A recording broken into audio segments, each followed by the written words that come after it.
Le sort est livré. Ils brûleront Pompeo dans moins d'une semaine. Qui te l'a dit? Un des clients de la veuve Cagnac. Il l'a trouvé qui pleurait. Elle le tiendrait directement de Mersenne, l'aumônier de la prison. Il paraîtrait que notre ami a avoué. Ainsi les charcutiers auront eu leur messe. Je te le jure. Benoît Françon et René de Bias ne verront pas l'été venir.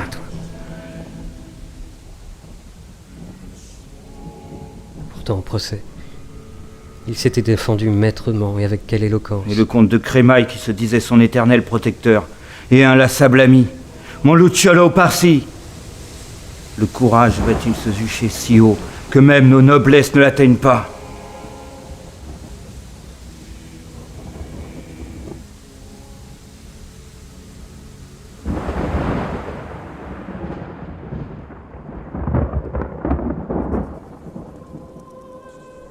Les juges, bien pénétrés qu'il n'appartient pas aux hommes de venger la divinité à laquelle il doit être réservé de châtier ou de pardonner, se sont bornés à considérer les maux qui pouvaient résulter d'une impiété si scandaleuse, et ont donc puni le délit du dénommé Vanini suivant l'offense que les mœurs publiques ont pu en souffrir.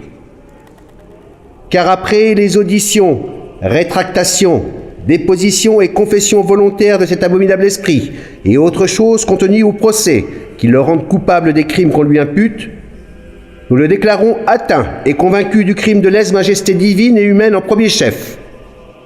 Et pour réparation d'iceux, le condamnons d'être livré entre les mains de l'exécuteur, pour être conduit et mené par tous les carrefours accoutumés et au devant de la porte de l'église métropolitaine pour y faire amende honorable, tête nue et pieds nus, la harde au col, et tenant un flambeau ardent entre ses mains, et là, demander pardon à Dieu, au roi et à la justice, et puis être mené à la place de Saint-Étienne, pour là avoir la langue coupée et y être brûlé tout vif, jusqu'à la consommation de ses ossements, dont les cendres seront jetées au vent. Docteur Vanini, avez-vous un dernier mot à nous dire?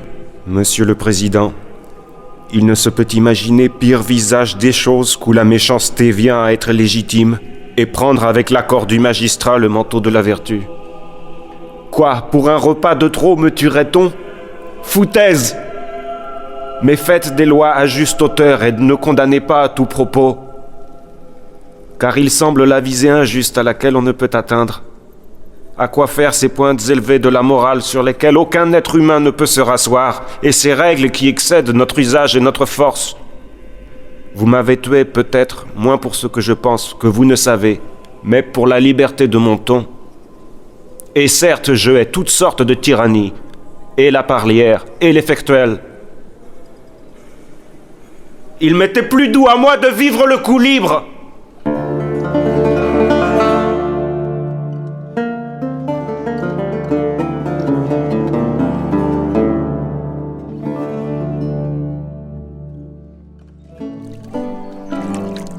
Que veux-tu? Le ciel et les étoiles ont branlé 3000 ans. Et tout le monde l'avait ainsi cru, jusqu'à ce que Cléante le Samien s'avisa que c'était la terre qui se mouvait. Et que de notre temps, Copernic en fonda la doctrine. Es-tu sûr de ce que tu avances, Luciolo? Crois-tu vraiment que la Terre tourne? Qui sait si une tierce opinion d'ici à 1000 ans renverse les deux précédentes? Il y a un siècle, mettre en doute Ptolémée et sa cosmographie a pu conduire au bûcher. Et voilà que le monde s'est découvert une terre émergée d'une grandeur égale au continent déjà découvert. Je tiendrai que la terre tourne, mais jusqu'au bûcher uniquement. Je me dédierai si on me le promet. Ce n'est pas juste, tu sais tout. Je te demanderai le nombre des étoiles, que tu ferais un calcul savant pour me démontrer qu'il en existe autant que de poussière de sable dans cette rivière. Avec toi, je serai bientôt la putain la plus cultivée de la terre. Monsieur, je crois qu'il est désormais temps de vous mettre en confesse. Par la grâce de Dieu. Dieu, pourquoi ce mot vous revient-il toujours? Est-ce l'effet de sa grâce si je vais mourir? Quand m'a-t-il prouvé son amour? Et de quel néant vous faites-vous l'écho? Il n'est rien là de nôtre, à nous qui n'existons que par un joint exact entre le corps et l'âme. C'est donc que vous croyez en l'âme. Certes, mon âme est au-dedans de mon corps, non?